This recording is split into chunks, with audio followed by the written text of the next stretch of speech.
prisikėlė. Tikrai. Ir jis yra gyvasis ir dabar nugalėjo mirtį.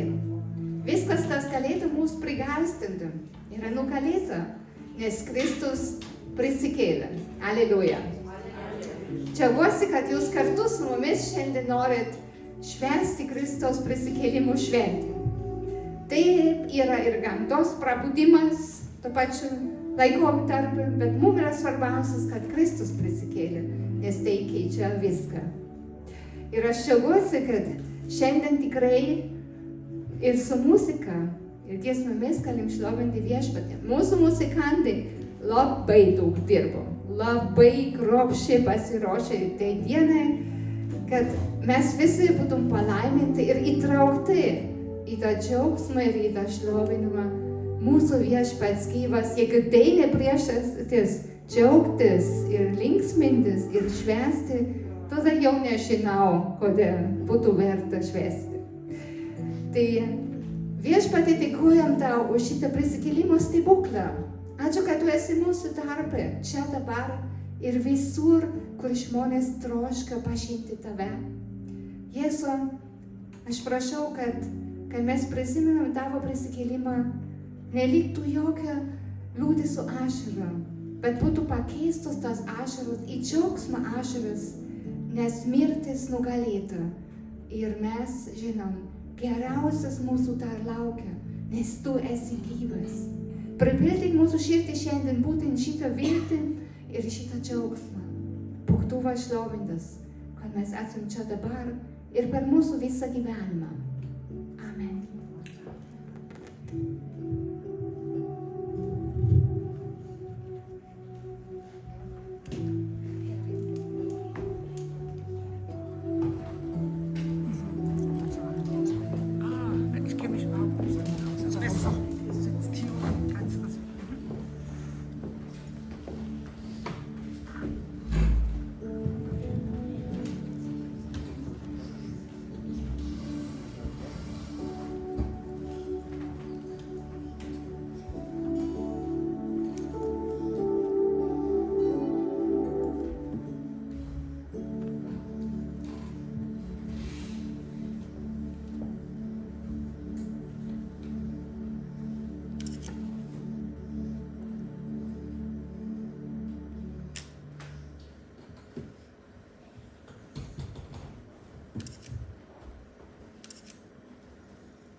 istorinis faktas, kad Jėzus buvo prikaltas prie kryžiaus ir yra liudininkų daug, kurie užrašė, kad pamatė gyvą Jėzų. Pirmą laišką korintiečių netgi apie daugiau negu 500 kalbama, kurie pamatė prisikėlusį Kristų. Bet stipriausias liudijimas tikrai yra jos sekėjo gyvenimas. Kad žmonės, nors buvo persekiojami, vis tiek pasiliko su Jėzumi. O niekas to nedarytų dėl kažkokio nevykėlio, kuri kažkur dingo. Bet kadangi prisikėlimas yra jėga, iki šiol netgi kankino kraują, kaip mes sakom, tampa bažnyčios sėkla. Kai vien kiti žmonės mato, kad kiti yra tokie įsitikinęs, kad Jėzus gyvas, nes jie mato jo galę, patyrė savo galę, savo gyvenimą, tai skatina kitus ieškoti šito Jėzaus, priimti jį kaip savo viešpatį ir jam tarnauti. Dabar Angelija mums skaitys prisikėlimo istoriją pagal Luko Evangeliją. Pirmąją savaitės dieną, rytui auštant, moterys atėjo prie kapo, nešdamosi paruoštus tepalus. Jos rado akmenį nuritintą nuo kapo, o įėjusios vidun neberado viešpaties Jėzaus kūno. Jos sutriko ir nežinojo, ką daryti, bet štai prisiartino du vyrai spindinčiais drabužiais. Moterys išsigando ir nuleido žemyn akis, o tie vyrai prabilo: kam ieškote gyvojo tarp mirusiųjų? Nėra jo čia, jis prisikėlė. Atsiminkite, ką jis yra jums pasakęs, būdamas Galilėjoje. Žmogaus sūnus turi būti atiduotas į nusidėjėlių rankas ir nukryžiuotas, o trečią dieną prisikelti. Tuomet jos prisiminė Jėzaus žodžius. Moterys sugrįžo nuo kapo ir viską pranešė 11 ir visiems kitiems. Tai buvo Marija Magdalena, Joana, Jokūbo motina Marija, jos ir jų draugės papasakojo tai apaštalams. Tas pranešimams jiems pasirodė esąs tuščios šnekos ir jie moterimis netikėjo. Vis dėlto Petras pašokęs nubėgo prie kapo, žvilgtelėjo pasilenkęs ir mato tik tai traukules. Jis grįžo atgal, be galo stebėdamasis tuo, kas buvo atsitikę. Šlovė mūsų viešpačiui.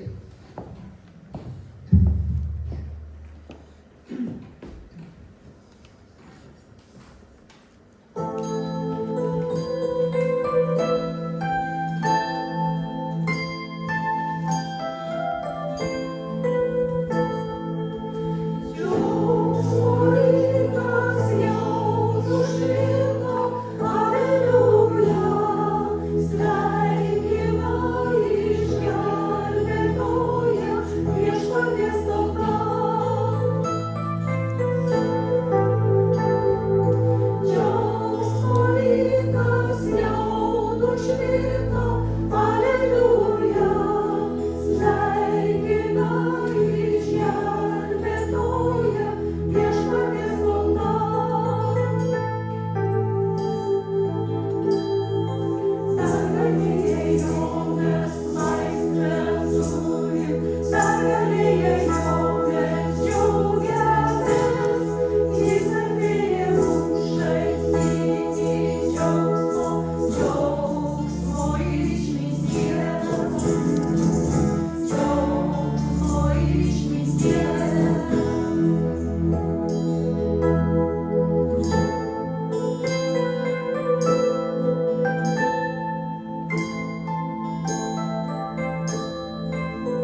Jėzus, gerai, tada aš ateinu arčiau.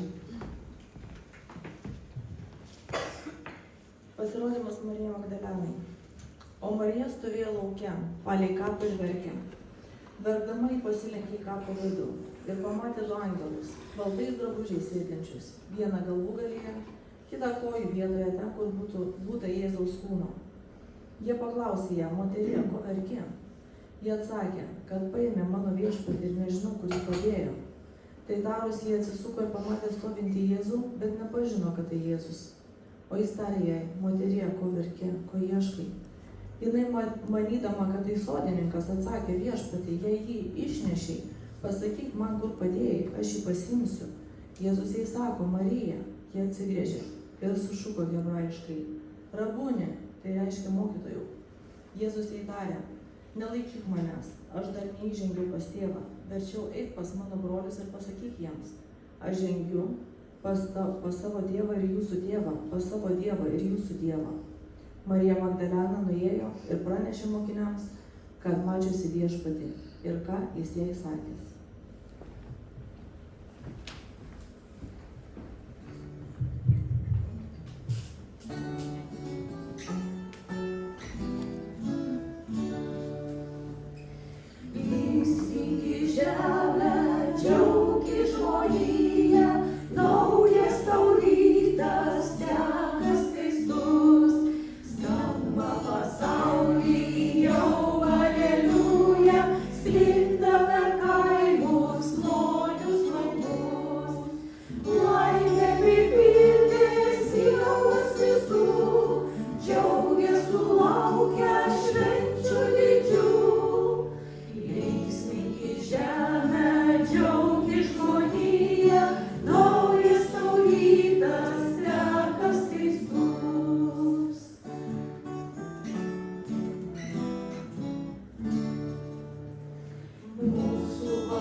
Jeigu jūs atsisėstų, galėsiu ilgiau šnekėti. Jeigu aš tai noriu išvaryti. Žinot, kas man geriausias, matyti šypsenas, džiaugsmingas vaizdas iš ryto. Mums visiems to labai reikia. Juk mes visi žinom, tai to esam skatinami šypsotis, ne? Nes einam į kažkokią parduotuvę ir ta varčia pardavėja sėdi ir visi tik skundžiasi. Kokią tie skirtumą mūsų šypsena daro? Ar apie tai, kas tas pagalvojat? Tai būtum paskatinti iš tikrųjų daugiau šypsotis. O jeigu jau tokia žinia, Kristus prisikėlė, Nu, jo šypsena jau neužtenka, turėtum švytėti.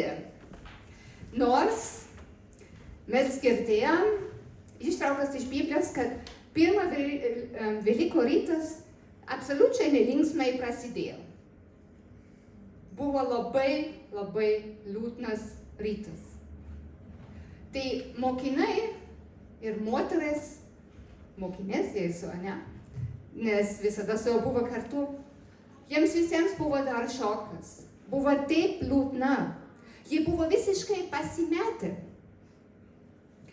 Vyrai užsidarė. Mes skaitėm Morko Evangeliją, kad vyrai gedėjo ir užsidarė. Moteris buvo šiek tiek drąsesnis. Dažnai tai vyrai, ne? Nori taip drąsiai pasakyti kaip moteris. Galbūt vyrai prieštarauja. Bet kartais būna taip, kad vyras sako, nu tu eik pirmas, ne? O tą rytą moteris ėjo prie kapo. Žmonėms iš tikrųjų dažnai svarbu lankyti kapą, kai neteko artimo žmogaus. Ir aš pažįstu vieną moteris, man ilgai reikėjo suprasti, kad jos mama jau negyva. Nes ji man sakė, aš kiekvieną šeštadienį aplankau savo mamą. Ir po kiek laiko tik supratau, kad jinai važiuoja į Liepartų kapines. Tai žmonėms būna svarbu važiuoti prie kapo. Psichologai sako, kad tai yra gerai, kad reikia atsisveikinimą vietą turėti, bet aš manau, kiekvienas kitaip susitvarko su savo gėdonu ir ne visiems gal taip svarbu. Man pavyzdžiui tai absoliučiai nesvarbu, nes Olego ten nėra, ten tik jau palaikai, jis kitur. Kapas yra vis tiek daugeliams žmonėms labai brangi vieta. Ir pavyzdžiui, kapo išniekinimas, tai netgi yra baudžiamoji atsakomybė už tokius dalykus.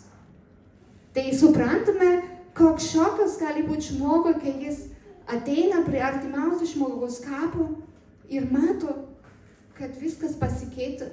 Ar gali būti išniekintas? Ar tie kareiviai išnešė kūną?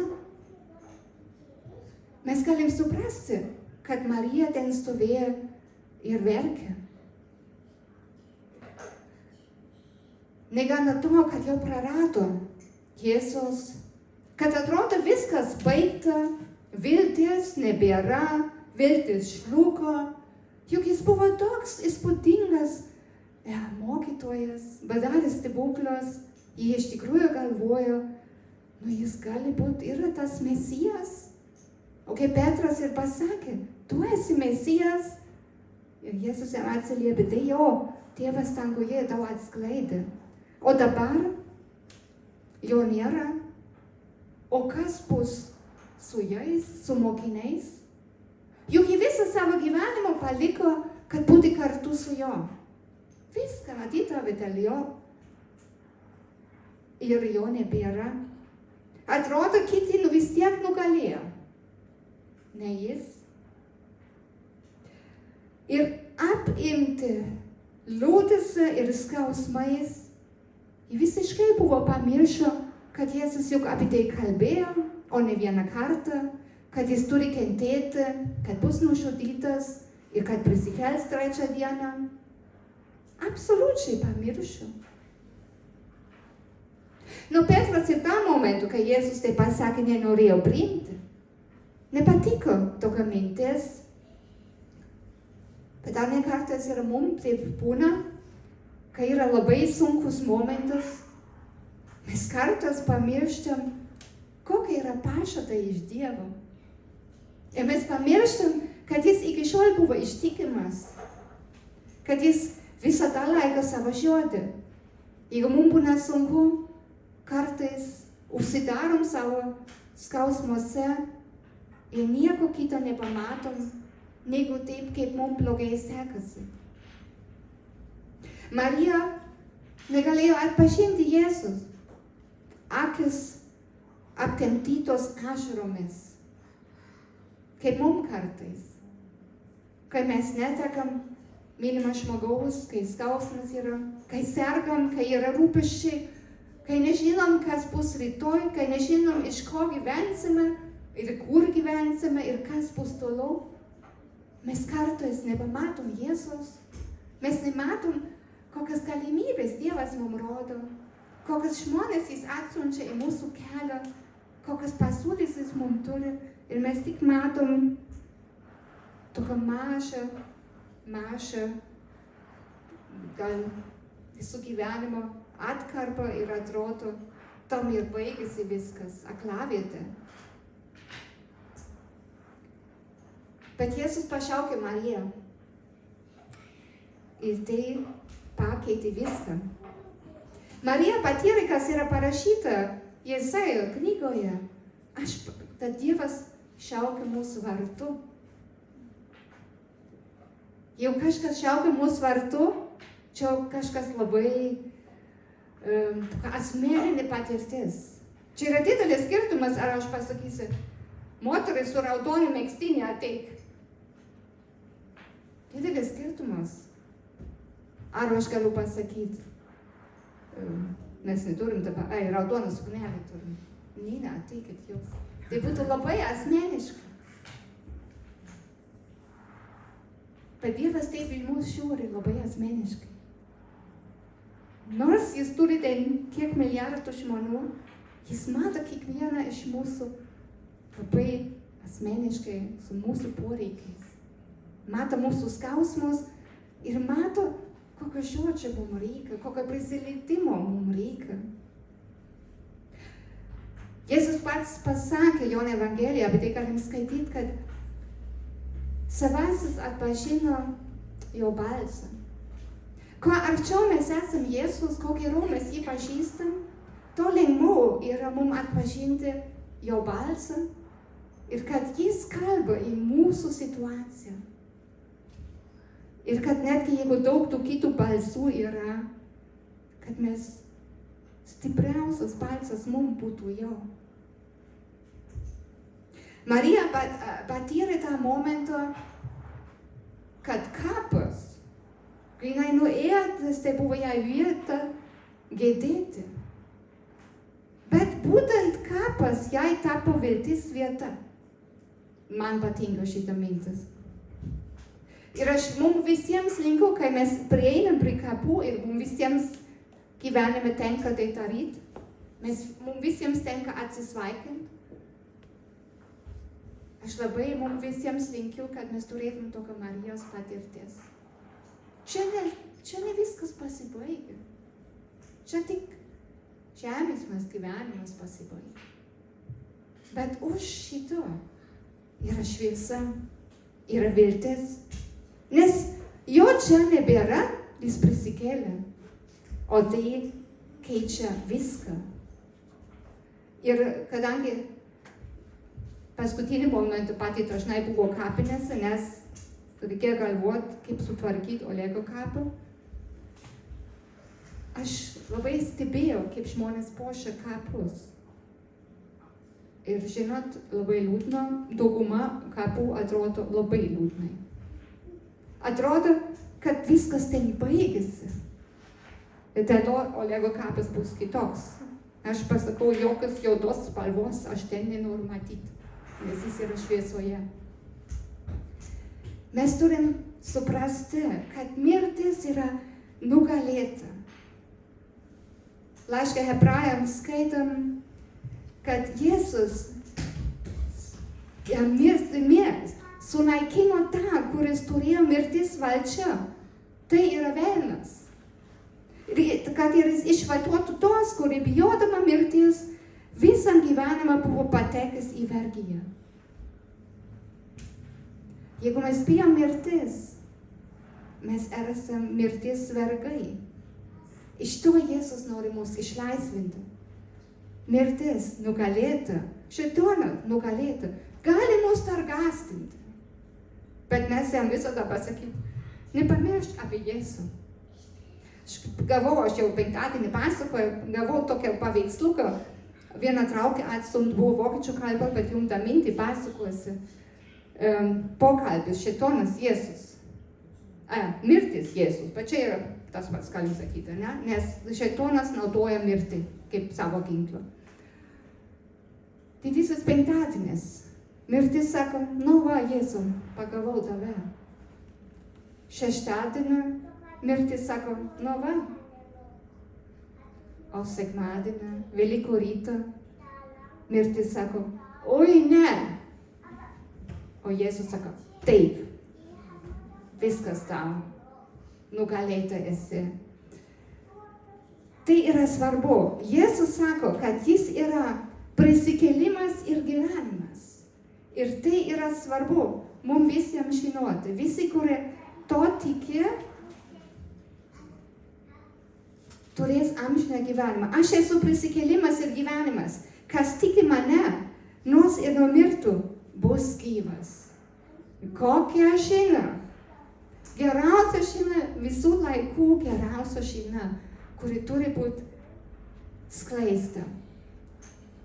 Jėzus pasakė Marija, kad nelaikytų, arba kaip kitur parašyta, nelieskit manęs, eik pas mano brolius. Ta žinia turi būti skleista per visą pasaulį. Eik ir perspėk kitiems, kas atsitiko. Dažniausiai mes einam, arba žmonės eina pasakoti apie naujienas, bet apie kokias naujienas jie pasakoja. Ar girdėjo, kainos vėl auga? Ar girdėjot, mokesčių inspekcija sugalvoja naujas taisyklės? Ar žinot, kiek žmonių iš tikrųjų eina ir sako, žinot, aš pažįstu tą gyvą Dievą, jis nugalėjo mirtį. Ir aš galvoju, aš linkiu mums visiems, kad sėdim prie šventinio stalo, pasidalintum apie tai, ką tai man reiškia. Ir gal vienas sako, tave labai žinau, ką man su to daryti. Bet aš norėčiau nežiūrėti į blogas naujienas. Arba tik per prisikėlimo prizmę. Vyksta karai, būna ligos, miršta žmonės. Bet jeigu mes žiūrim į tai per prisikėlimo prizmę, viskas atrodo kitaip. Lieka šviesa net tamsiausiam akimirkoje. Tai yra svarbu. Ir Jėzus žino, kodėl jis savo žmonėms sako, ypač moterim, galbūt dėl to, kad mes manom, kad moteris daugiau plepa, ne? Tuo atveju būtų labai gerai, kad moteris apie tai kalbėtų. Kad turi viltį, nes Jėzus neliko kape. Ir mes ten neliksim, nes jis prisikėlė ir yra gyvas. Užleisiu jam truputį vietą, paskui sugrįšiu.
visai gerai su jūsų kompanija.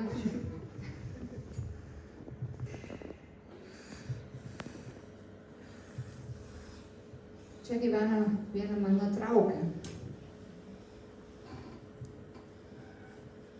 Bet nelabai jinai drąsi. Nes gyvenimas kartais yra sunkus ir dėl to pasislepia. O dažnai mes taip gyvenam. Mes gaunam vieną arba kitą smūgį, nusivylimai būna, žmonės labai gali mus nuvilti, mūsų svajonės dingsta. Esam traumuoti dėl kažko. Arba mums pasakė, su tavim vis tiek nieko nesigaus, esi nevykėlis. Nu, bet nepretenduok jo į gerą gyvenimą. Džiaugis, kad taip gali išgyventi.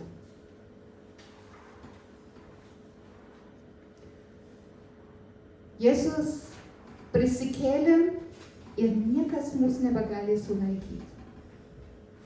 Jokie melai, kuri buvo pasakyta apie mūsų gyvenimą, kas mes esam, nebegalioja. Nes kai Jėzus mirė, buvo krantinės sutaužytos. Anekrit, gal rasti šitą paveiksliuką. Na, dabar esat nubausti, už tai, kad čia stovit. Nematysit paveiksliuką, paskui parodysit. Taip. Kai Kristus prisikėlė ir nugalėjo mirtį, visos kančios nebegali likti mūsų gyvenime. O tai liečia ne tik fizinę mirties, tai liečia mūsų visą vidinį gyvenimą. Mūsų nebegali sulaikyti praeitis šešėliai, kokias randos, kurias mums liko nuo kažkokią smūgų mūsų gyvenime.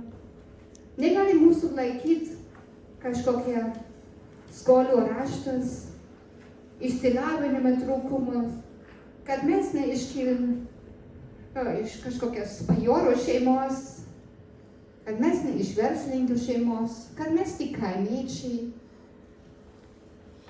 Mūsų neegzistuojantis pasitikėjimas savimi nebeturi egzistuoti.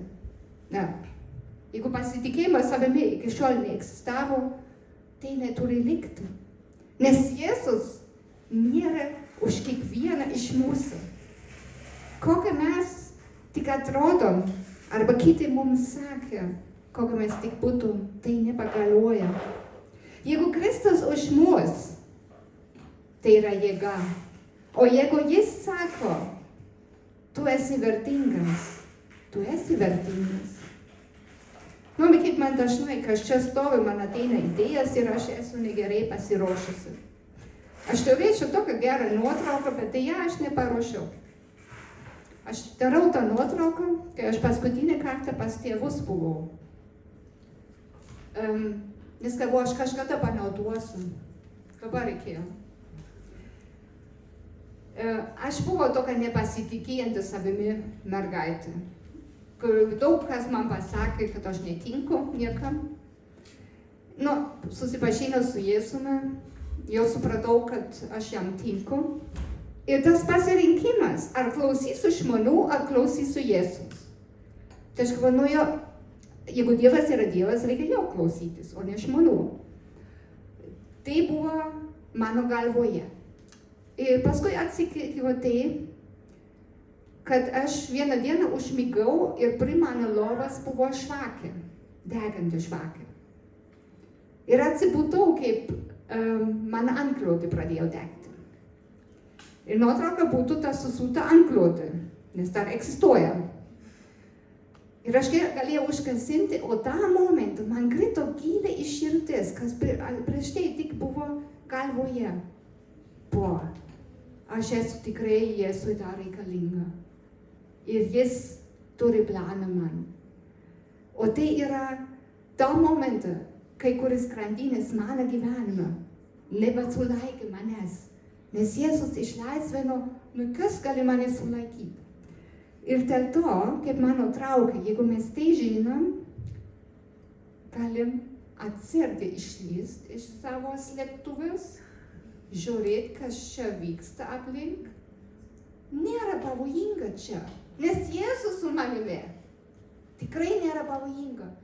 Taip liks visada dar žmonės, kurie nemyli mūsų, kurie nori mums kenkti. Bus problemų daug. Bus ir lygų, ir bus ir karai. Bet dėl to, kad aš ne vienas stovėsiu fronte, bet Jėzus su manimi, aš galiu išlįsti ir drąsiai eiti į žygį ir į bet kokią frontą. Nes su manimi yra tas, kuris nugalėjo mirtį. Tai būkit jūs drąsus. Jėzus jūsų pusėje. Jėzus jūsų pusėje. Tai geriausia draugo atrama nugalėtoja negalim turėti savo gyvenime. Jis prisikėlęs ir gyvas. Tai jūs gyvenkite drąsiai su juo.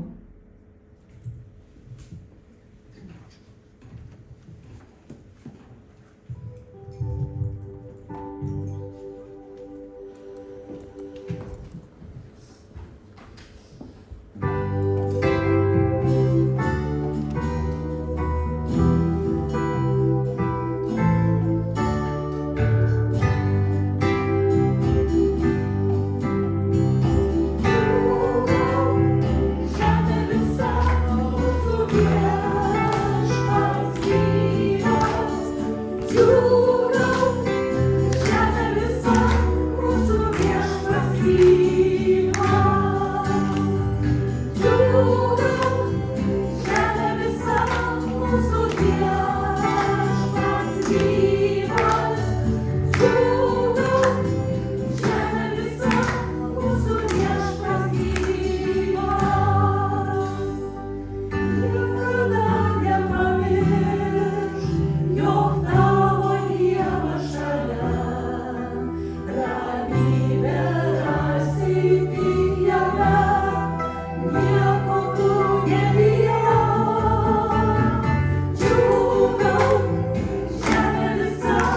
go.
Šitą mūsų viešpatį norim šlovinti.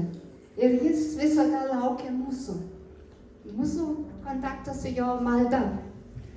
Tai gali būti mūsų širdyje, mūsų mintise, bet dar geriau, kad mes garsiai ištartume, kad mes jam norim pasakyti. Drąsiai. Kartais man žmonės sako, aš nemoku melstis. Juk mes visi išmokom šnekėti. Tai kalbant su draugais, taip ir kalbėsim su Dievu. Be abejo, su pagarba, bet kaip prie mūsų širdies. Ir aš noriu kviesti susikaupti maldai. Mūsų viešpatį mes šlovinam tave, tu esi vertas mūsų šlovę. Tu tik vienas esi vertas iš tikrųjų. Tu nugalėtojas, mūsų šviesa, tau yra pergalė.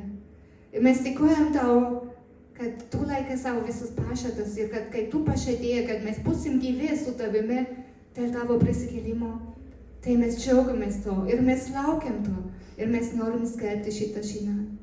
Ir aš prašau, kad šitą žinią ypač paliestų visų tų žmonių širdį, kuriems šiandien liūdna, kurie šiandien gyvena be vilties.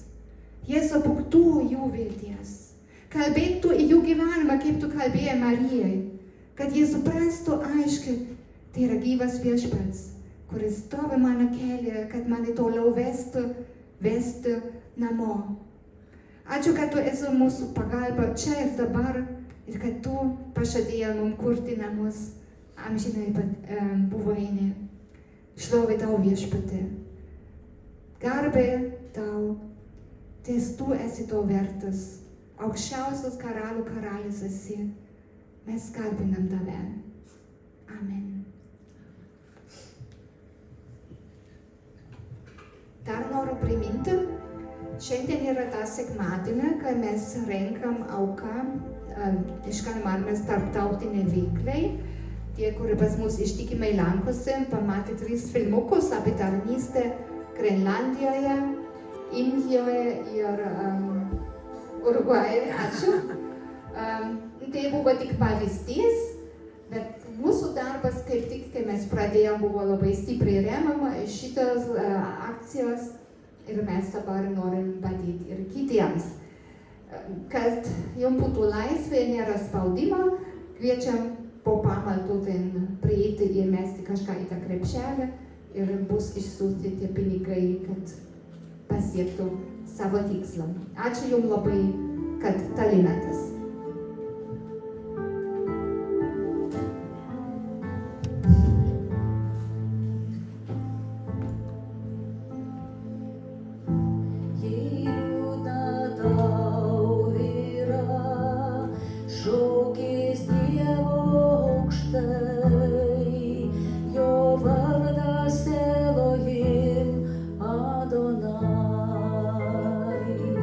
Jei liūdna tau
džiaugsmo.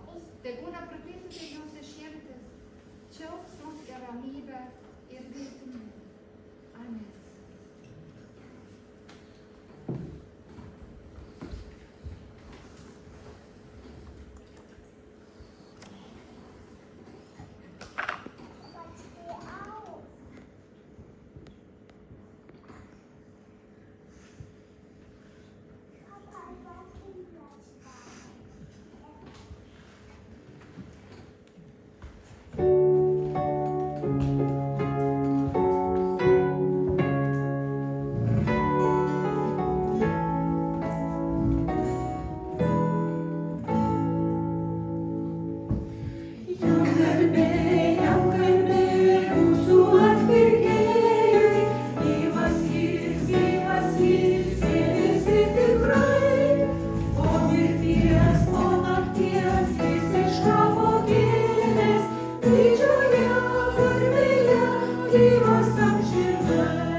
Labai jums ačiū.